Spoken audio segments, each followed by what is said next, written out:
कुछ डॉक्टर उस दिशा में सोच रहे हैं, कुछ तो मिले साथ। अकेला चलो की बात अब नहीं रह गई कि एकला चलो रे, आज नहीं रह गई है। आज जैसे आप सोच रहे हो, इसी प्रकार से कुछ इंजीनियर्स भी बैठ के इस तरह से ग्रुप बना के सोच रहे हैं, कुछ प्रोफेसर्स लोग भी बैठ के सोच रहे हैं, कुछ समय के बाद IAS IPS अधिकारी भी इस लाइन पर ही सोचने वाले, कुछ एडवोकेट और जस्टिस भी इसी लाइन पर सोचने वाले। 3 ग्रुप इमीडिएटली फंक्शनिंग शुरू हो गए हैं और इनके सामने एक ही प्रश्न रखा हुआ है कि यदि पढ़े लिखे लोगों ने धोखा नहीं दिया होता तो क्या किया। ये प्रश्न आप लोगों ने अपने आप से बहुत अच्छी तरह से पूछ लिया, लेकिन डायरेक्शन कैसे हो, क्योंकि आप अपने अपने प्रोफेशन के मास्टर हो और बहुत अच्छी तरह से प्रैक्टिस में रिस्पेक्ट भी प्राप्त करते हो, रिस्पेक्ट भी है, लेकिन डायरेक्शन क्या हो, ये जो चित्रा मैडम ने बोला बहुत महत्वपूर्ण प्रश्न बोला। सुभाष साहब ने भी बहुत महत्वपूर्ण प्रश्न किए, किसको क्या करना चाहिए। सरल सा प्रश्न है, किसको क्या करना चाहिए, किस डायरेक्शन में काम करना चाहिए। ये सरल बातें नहीं है, बहुत ही गहन प्रश्न है और इनका उत्तर अगर हम ढूंढ पाए तो हम अपना रास्ता चुन लेंगे। मैं आप लोगों पर ये जितने भी विंग हमने डॉक्टर, वकील, इंजीनियर, प्रोफेसर और IAS IPS अधिकारी, मैं इन पर किसी प्रकार की सोच लादना नहीं चाहता।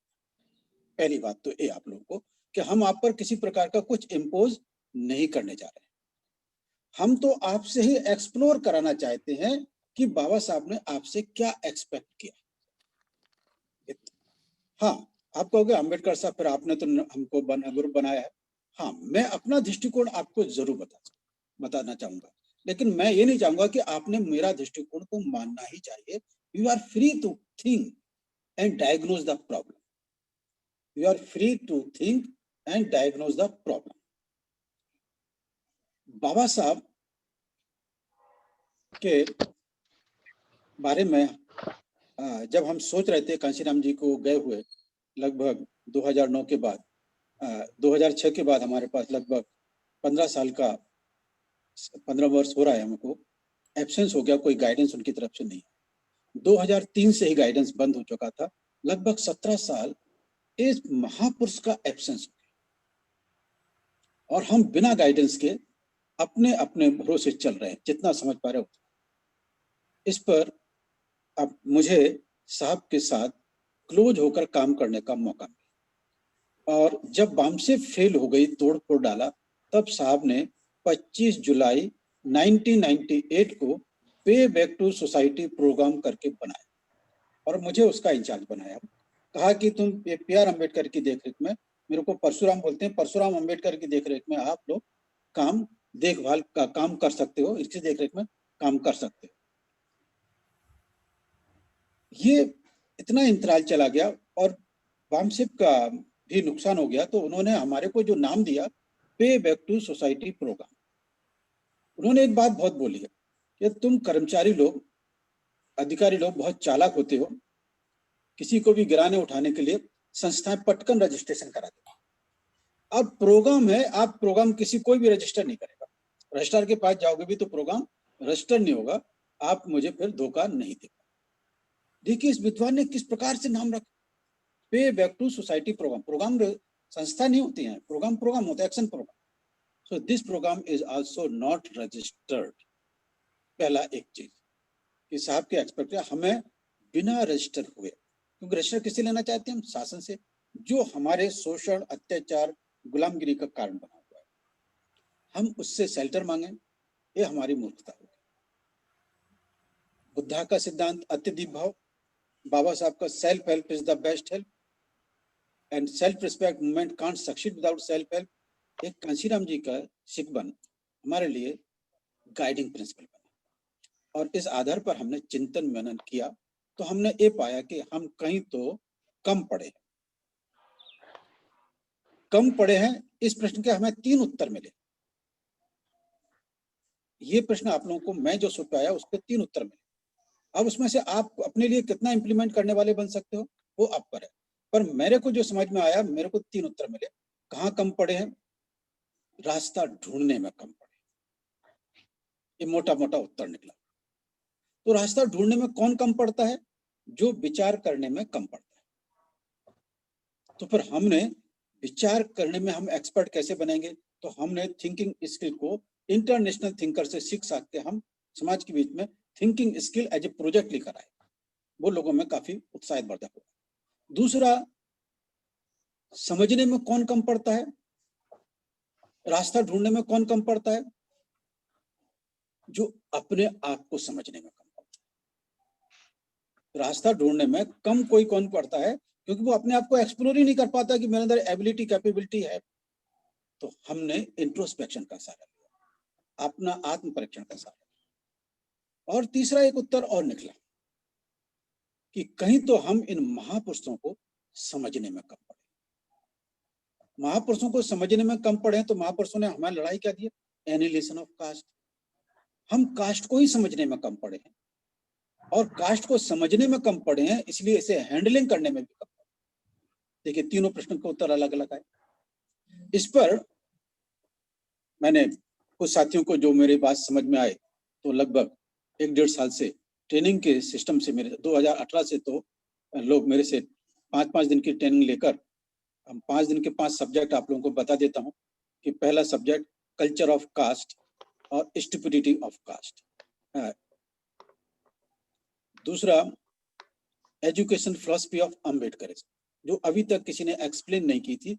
ऑल ओवर इंडिया के किसी विद्वान ने education philosophy of Ambedkarism, even Punjab, Maharashtra, Uttar Pradesh, किसी ने एक्सप्लेन नहीं की। इस चीज को हम एक्सप्लोर करके लाए और बाबा साहब के चौथे गुरु प्रोफेसर जॉन डेवे को खोज निकाला। तीसरा, हमारी मुख्य समस्या सोच विचार करने वाला समाज बनाना। बाबा साहब ने बोला शासन करती जमात बनना।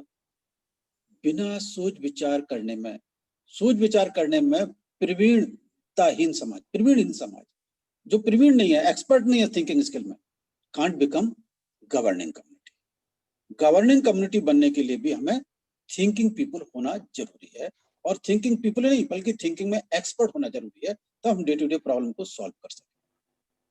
इसलिए हम तीसरा सब्जेक्ट थिंकिंग स्किल लेके आए। Thinking skill is life skill, it is a biggest human resource. And इससे एक और प्रॉब्लम होती है कि thinking caste is dangerous virus, thinking skill is potential antivirus. इसके बाद एक चौथा प्रिंसिपल जो हम खोज के निकाल पाए, जो बाबा साहब के फर्स्ट 5 ईयर प्लान से हमको मिला। 1951 में कैबिनेट में रहते हुए बाबा साहब ने प्लान में इन्फ्लुएंस किया अपने आप को, और 10 चैप्टर ऑन कॉपरेशन। उस समय 95% पॉपुलेशन एग्रीकल्चर थी, तो बाबा साहब ने कॉपरेशन शब्द को बहुत महत्व दिया। तो cooperation is another name of Ambedkarism. इस प्रकार के कॉन्सेप्ट से हम आए, और इन चारों सिद्धांतों को 5वें में हमने कन्वर्ट किया, reconstruction of experience of individual and reconstruction of society. मतलब व्यक्ति में कितने भी विकार हों, अगर वो अपने अनुभव का पुनर्निर्माण करना सीख जाए, खुद व खुद, दूसरे सेल्फ में, अपने आप ही वो अपने अनुभव का पुनर्निर्माण करना सीख जाए, अपने विकारों को, अपनी बुराइयों को दूर करना खुद सीख जाए। हमारे एक डॉक्टर ने बहुत अच्छी बात बताया, डॉक्टर एल्विन का उदाहरण दिया, बहुत महत्वपूर्ण उदाहरण दिया। आपको वो पूरा का पूरा कोटेशन डॉक्टर सुभाष चंद्र जी, वो आप कोटेशन को आप डाल दीजिए, वो हमारे सबके लिए प्रेरणादायक होगा। तो हमने 5वां कि reconstruction of personality as well as reconstruction of society, इस प्रकार का हमने ऑब्जेक्ट 5वां सब्जेक्ट रखा है। और इन सब्जेक्टों का 5 दिन, एक दिन की ट्रेनिंग देकर हम लोगों को समझाने वाले बना रहे, समझकर समझाने वाले बनाना हमारा कर्तव्य रहा है।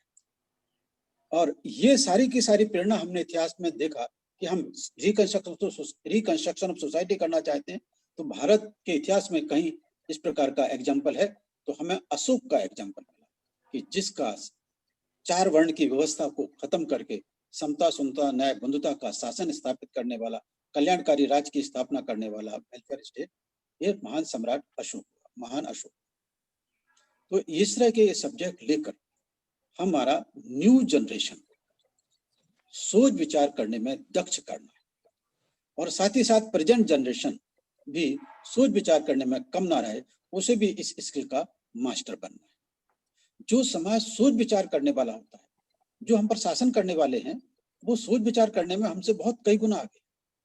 अगर डॉक्टर बाबा साहब अम्बेडकर इसीलिए क्रीम एलाइट क्लास के लिए अफसोस व्यक्त कर रहे थे कि पढ़े लिखे लोग अगर इस समाज में होंगे तो मैं उस समाज को एडवांस मानूंगा, लेकिन वो 1955 में बोला था और एक साल बाद 1956 में 18 मार्च 1956 को आगरा में बोले, इन पढ़े लिखे लोगों ने मुझे धोखा दिया।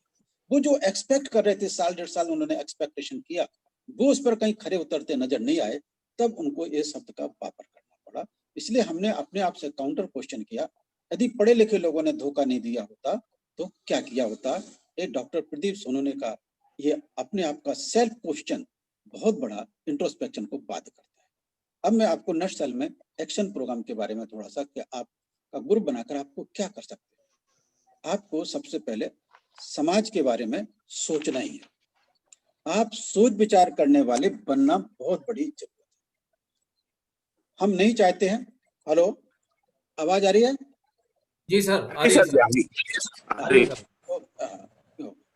अरे अच्छा, तो ये जो सोच विचार करने में अभी डॉक्टर्स, इंजीनियर्स, एडवोकेट्स क्या रोल प्ले करते हैं, सबके लिए कॉमन पॉइंट है कि अगर पढ़े लिखे लोगों ने धोखा नहीं दिया होता तो क्या किया होता। तो आपके पास दूसरी फैकल्टी से विशेष क्या है, आप मेडिकल साइंस में बहुत ज्यादा प्रोफेशनल नॉलेज रखते हो। तो ये समाज को सोच विचार करने वाला कैसे बनाया जा सकता है, इस पर आप सोच सकते हो कि समाज को सोच विचार करने वाला कैसे बनाए। मैं केवल आपको सजेस्ट कर सकूंगा कि एक तो दो प्रकार से हो सकता है कि अगर ये सरकार सोच विचार करने वाला समाज बनाने के लिए एजुकेशन में थिंकिंग स्किल एक अनिवार्य विषय के रूप में सिखाना शुरू कर दे, इसके लिए आप सरकार को सजेस्ट कर सकते हैं। और वो भी आप साइंटिफिकली कि how the mind operate, how the brain become mind, आप इस सारी फंक्शनिंग को न्यूरो साइंस के द्वारा समझाकर शासन से अपील कर सकते हो। जब साइंटिफिकली जब हम अप्रोच करेंगे तो सरकार को मानने को बाध्य किया जा सकता है। सरकार माने ना माने, लेकिन अगर हम जनता को वही बात कि सोच विचार किए बिना समाज शासनकर्ता नहीं हो सकता, विचार करने में प्रवीण व्यक्ति ही शासन और समाज शासनकर्ता हो सकता है। इसलिए समाज को सोच विचार करने वाला बनना और बनाना बहुत जरूरी है। ये बात हम प्रैक्टिकल लेवल पर समाज के बीच में जा सकते हैं, और इसको जाने के लिए आप प्रोफेशन में हैं, हॉस्पिटल छोड़ के, क्लिनिक छोड़ के जा नहीं सकते, तो युवा पीढ़ी को थिंकिंग स्किल में एक्सपर्ट कर सकते हैं और वो आपके लिए मदद करके आपके हाथ पैर बन सकते हैं और समाज तक वो कॉन्सेप्ट कर सकते हैं। कुछ नहीं, आप गांव-गांव में थिंकिंग स्किल के क्लास शुरू कर देंगे, टूल्स, टेक्निक, मेथड समझाना शुरू कर देंगे, तो इस देश में मनुवाद में हड़कंप पैदा होगा। क्यों? क्योंकि जो मैं गुलामगिरी का कारण समझा, बाबा साहब ने हमें समझाया, खासतौर से कांशीराम जी भी हमको बता रहे थे कि इस देश में मनुस्मृति, हम बार बार बोलते हैं, मनुस्मृति है क्या? मैं एक सेंटेंस में इसका प्रोजेक्ट बोलता हूँ। Manusmriti is a successful project. गौर कीजिएगा, Manusmriti is a successful project to convert majority thinking people into unthinking people and initiate and perpetuate worse slavery culture। बदतर गुलामगिरी का जीवन जीने के लिए हमें ना सोच विचार करने वाला बनाकर गुलाम जन्म जन्मांतर की गुलामी में ढकेल दिया। इस कामयाब प्रकल्प का नाम है मनुस्मृति। और एजुकेशन क्यों छीनी? हमसे संपत्ति का अधिकार क्यों छीना? हमसे आत्मरक्षा का अधिकार क्यों छीना? हमको इतना लाचार क्यों बनाया? क्योंकि वो जानते थे कि इस समाज के बीच में जरा सा भी इनमें सोच विचार करने की क्षमता रही, ये विद्रोही कर लेंगे। इसलिए इस अशोक के समय का बलशाली, समृद्धशाली, एजुकेशन में वर्ल्ड का टॉप मोस्ट, विदेश के लोग यहाँ की यूनिवर्सिटी में पढ़ने आते थे, ऐसा समाज निर्माण किया। ये मनुवाद को खटका और राजा सत्ता के बल पर हमारे लोगों को चुन चुन कर मरा। आज भी भय, जबरदस्त भय है। आप भय, केवल लोग काम छोड़ के, लोग पैदल चल के, अभी कोरोना में लाखों करोड़ों लोग घर से अपने रोजगार छोड़ के अपने घर वापस गए क्योंकि खाने पीने का साधन नहीं रह गया था, नौकरी नहीं रही। ये भयग्रस्त समाज, अब उनको रोजी नहीं है, नौकरी नहीं है। हम 10 करोड़ नौकरियां देंगे। आज 10 करोड़ नौकरियों की बात क्या, हमारा पंजाब का बंदा हो या उत्तर प्रदेश का युवा हो, महाराष्ट्र का युवा हो और किसी प्रदेश का, बहुत बड़ा भटकंती का शिकार है।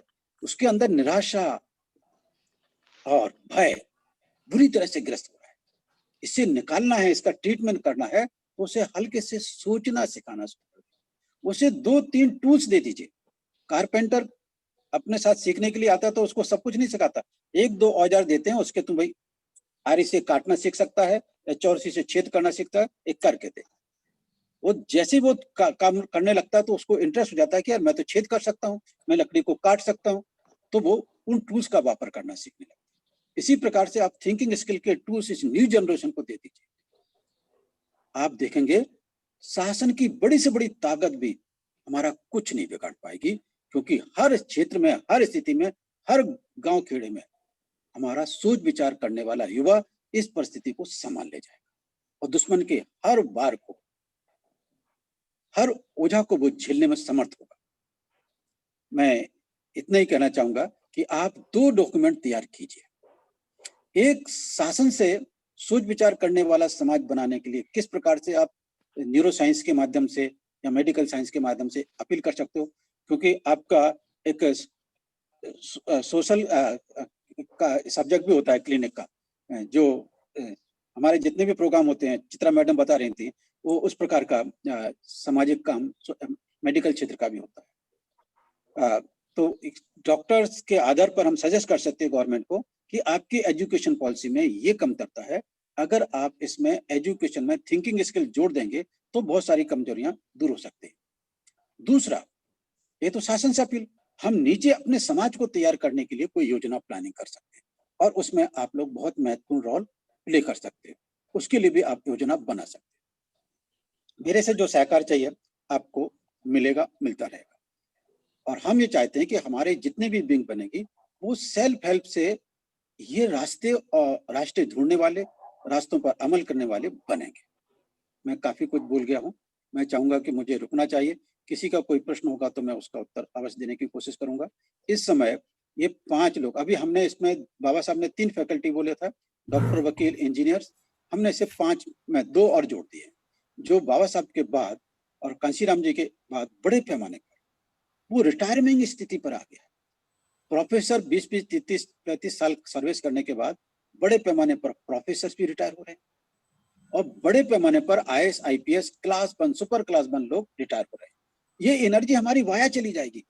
इस एनर्जी को वाया नहीं जाने देने का, उसका टैलेंट का, एनर्जी का हमें पूरा वापर करना है। तो हमारी पहले आपसे, हम आपसे पैसे की अपेक्षा करना हमारा बहुत निम्न गौण वर्ग, हमारा प्राथमिकता ही नहीं है हमारी आपसे कि हम पैसा चाहते हैं। समर्थ बोला कि आप लोग लाख लाख रुपए कमाते हैं, हमको आपके पैसे की अपेक्षा नहीं, हमारे को आपसे सबसे बड़े टैलेंट की अपेक्षा है। जो टैलेंट आपके पास है, जिसे बाबा साहब अपेक्षा कर रहे थे, वो पेबैक के लिए कैसे काम आ सकता है। तो टैलेंट एंड स्किल 2 चीजें आपके पास हैं और मैं केवल रिक्वेस्ट करता हूं कि 1% आप अपने जीवन का समय देना शुरू कर दीजिए। 1% बहुत होता है। 15 मिनट भी अगर आपने 12 से 15 मिनट भी अगर डेली आपने देने की, हफ्ते में आज जोड़ेंगे तो आपके 7 दिन के 15 मिनट से पौने 2 घंटे हो जाते हैं। जैसे आज आप यहाँ पहुंच गए, ये दिन आपके लिए उपयोगी बन सकता है, आप ज्यादा समय दे सकते हो 2%, तो बहुत ही अच्छी बात है। तो मेरा आपसे यह है कि आप टैलेंट और स्किल, हुनर, जो प्रोफेशनल स्किल आपके पास आई है, उसका यूज करके समाज के लिए वो कैसे उपयोगी बन सकती, how you convert your talent and skill into social utility, it is up to you. Thank you very much. You can ask any question. जय सर भीम, मैं जय एक भारत।